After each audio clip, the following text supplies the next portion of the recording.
जंगल के पुराने बरगद के पेड़ पर बिजली कपी ने अपना ब्यूटी पार्लर खोला था। वो बाहर आंखों पर चश्मा लगाए अपने ग्राहक के इंतजार में बैठी हुई थी। तभी वहाँ से कोमल चिड़िया गुजरती है। अरे चिड़िया बहन, शहाओ, देखो तुमने अपनी हालत कैसी बना रखी है। तुम्हारे परों में मट्टी है और आंखों में नींद। आज तो जंगल में महारानी चील की जन्मदिन पार्टी है। अगर तुम ऐसे जाओगी तो सब तुम्हें बूढ़ी दादी समझेंगे। आओ जरा फेशियल करवा लो। कोमल चिड़िया अभी सोच ही रही थी कि तभी तोता अपनी पत्नी को लेकर वहाँ आ जाता है। बिजली, मेरी पत्नी की चोंच पालिश कर दो। जब से पड़ोसन मीना ने नई लिपस्टिक ली है, इसने मेरा जीना हराम कर रखा है। और नहीं तो क्या, चीकू जी, इस मीना का रंग देखा है कैसे चमकती है। और एक मैं हूँ, ऐसे लगता है जैसे कच्ची सब्जी हूँ। बिजली, मुझे ऐसा सुंदर बना दो कि मैं सभी पक्षियों में से हसीन लगूं। अरे तोती बहन, तुम बिल्कुल ठीक जगह पर आई हो। मेरे पास ऐसा सुंदर मेकअप है, अगर मैं तुम्हें कर दूंगी तो मीना तुम्हारे सामने काली डाइन लगेगी। ऐसा कहते हुए बिजली का भी तोती का मेकअप करना स्टार्ट करती है। बिजली का भी एक कटोरा निकालती है जिसमें लाल मिर्चों का गाढ़ा पेस्ट बना हुआ था, और वो उस लाल मिर्चों के पेस्ट को तोती की चोंच पर लगा देती है। अरे बिजली, ये तुमने क्या लगा दिया है? मेरी चोंच से तो धुआं निकल रहा है। अरे तोती बहन, घबराओ नहीं, ये अंदरूनी चमक बाहर आ रही है। जितना ज्यादा चलेगा तुम्हारी चोंच उतनी ही लाल होगी। तोते, तुम्हारी पत्नी तैयार हो गई है, अब जल्दी से मुझे 2 मीठे फल दे दो। फिर तोता बिजली को 2 मीठे फल देता है और वहाँ से चला जाता है। कोमल चिड़िया भी तोती की ऐसी हालत देखकर पहले ही वहाँ से भाग जाती है। कबूतर जी, सुना है बिजली ने अपना पार्लर खोला है। आज मुझे भी पार्लर पर तैयार होकर बर्थडे पार्टी में जाना है। बबली, तुम्हें क्या जरूरत है तैयार होने की? तुम तो पहले ही बहुत सुंदर हो। बंटी जी, आप हर बार ऐसा कहकर मुझे टाल देते हैं और खुद तैयार होकर जाते हैं। आज मैं आपकी एक बात नहीं सुनूंगी। चलें, अभी चलें। फिर कबूतर अपनी पत्नी को लेकर बिजली के ब्यूटी पार्लर में पहुंच जाता है। बिजली, मेरी पत्नी को सुंदर सा तैयार कर दो। हाँ हाँ कबूतर भैया, आपकी पत्नी तो पहले ही बहुत सुंदर है। बस इसे काला रंग लगाना है ताकि इसे नजर न लगे। और बिजली, मुझे भी तैयार कर दो। मेरा हेयर स्टाइल ऐसा होना चाहिए कि बर्थडे पार्टी में सभी कबूतरियों की नजर मुझ पर ही जम जाए। हाँ हाँ कबूतर भैया, मैं ऐसा ही तैयार करूँगी। बिजली कभी पुराने पेड़ की चिपचिपी गूंद निकालती है और उसे कबूतर के बालों में लगा देती है। कबूतर आईने में देखते हुए अपना सर हिलाने की कोशिश करता है। अरे बिजली, ये क्या, मेरा सर क्यों नहीं हिल रहा? अरे कबूतर भैया, ये बिजली का स्टाइल है। देखना, हवा चलने से भी आपके बाल नहीं हिलेंगे। अब आप जहाँ भी जाएंगे आपका ये हेयर स्टाइल हमेशा ऐसे ही रहेगा। हाय हाय कबूतर भैया और कबूतरी बहन, आप दोनों बहुत सुंदर लग रहे हैं। आपको किसी की नजर ना लगे। अपनी तारीफें सुनकर वो पति पत्नी खुश होते हैं और बिजली कपी को अनाज देकर वहाँ से चले जाते हैं। कबूतर के जाते ही बुलबुल बिजली कपी के पार्लर में पहुँच जाती है। बिजली, मेरी बात सुनो, मुझे ऐसा सस्ता मेकअप नहीं चाहिए। मुझे सिर्फ अपनी आईब्रोज ठीक करवानी है और मेरे चेहरे पर ऐसा ग्लो होना चाहिए कि जब मैं पार्टी में स्टेज पर गाऊं तो लाइट की जरूरत ना पड़े। मैं आम पक्षियों की तरह नहीं लगना चाहती। अरे बुलबुल रानी, आप तो हमारे पार्लर की वीआईपी कस्टमर हैं। आपके लिए तो मैंने खास रॉयल फ्रूट फेशियल बचा कर रखा है। बिजली कभी एक बाउल में कुछ गले सड़े टमाटरों का एक गाढ़ा लेसदार रस निकालती है। ये देखो बुलबुल बहन, ये खास बेरियां हैं जो सिर्फ पहाड़ों की चोटी पर मिलती हैं।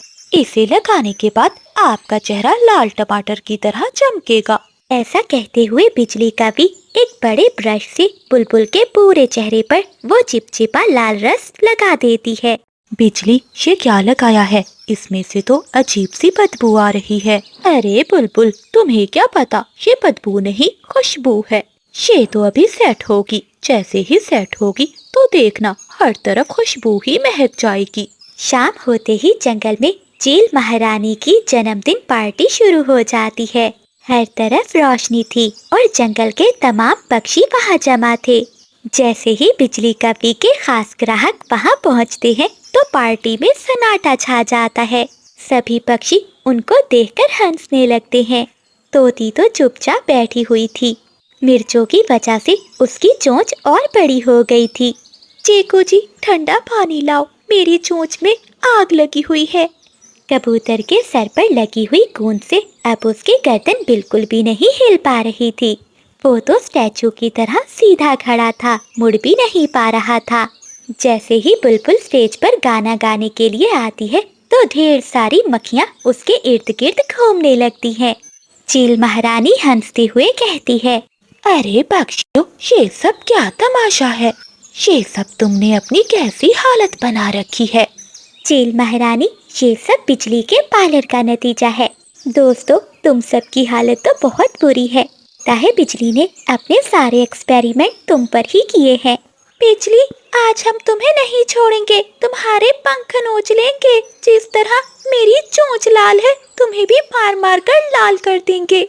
ऐसे वो सभी पक्षी गुस्से में चिड़िया को अपने साथ लेकर बिजली कवि के पार्लर पर जाते हैं। अरे दोस्तों, बिजली कवि के पार्लर पर तो ताला है, लगता है वो कहीं चली गई है। चिड़िया, देखो यहाँ कुछ लिखा है, पढ़ो तो। हाँ तोते भैया, मैं पढ़ती हूँ। बिजली ब्यूटी पार्लर आरजी तौर पर बंद है। बिजली अपना ब्राइडल मेकअप करवाने के लिए दूसरे जंगल के शाही पार्लर में गई है। शिकायत की सूरत में वो अगले साल आएगी। ये सब सुनकर सभी पक्षी बहुत गुस्से में आ जाते हैं। दोस्तों वाह, बिजली ने तुम्हें सिर्फ झटका नहीं दिया बल्कि पूरी तरह शॉर्ट सर्किट कर दिया है। तुम सब भी कितने नादान थे, दूसरों जैसे बनने के चक्कर में अपनी असलियत ही भूल गए।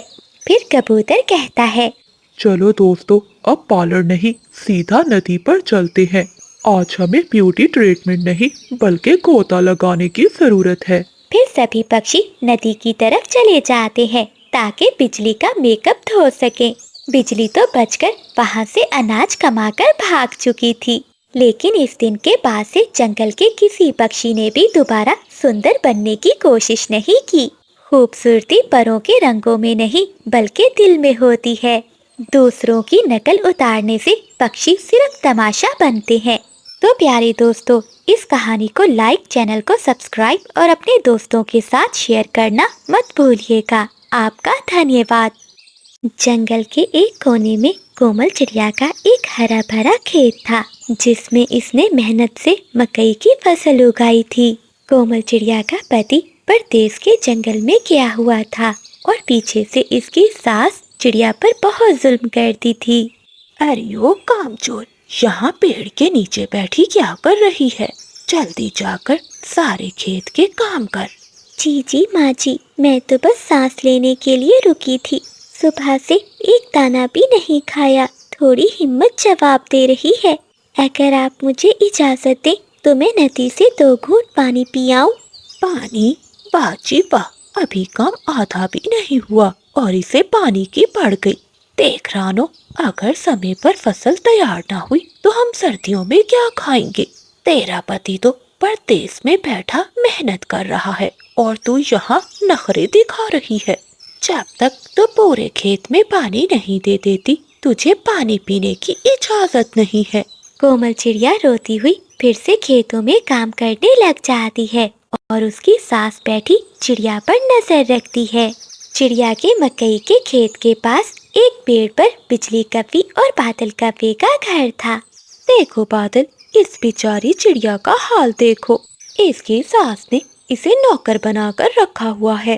तपती धूप में इसका रंग भी काला पड़ गया है और हिम्मत भी जवाब दे रही है। हाँ बिजली, मैं भी यही देख रहा हूँ। ये खेत बहुत हरा भरा है। अगर ये खेत हमारा हो जाए तो हमें सारा साल दर दर की ठोकरें नहीं खानी पड़ेंगी। बस हमें इस कोमल को यहाँ से भगाना है। लेकिन बादल जी, ये खेत तो चिड़िया की सास का है। वो बहुत सख्त है, वो हमें ये खेत नहीं देगी। अरे बिजली, हम सास से नहीं बल्कि चिड़िया से खेलेंगे। हम इस चिड़िया को इतना डराएंगे कि ये खेत छोड़कर जंगल से भाग जाएगी।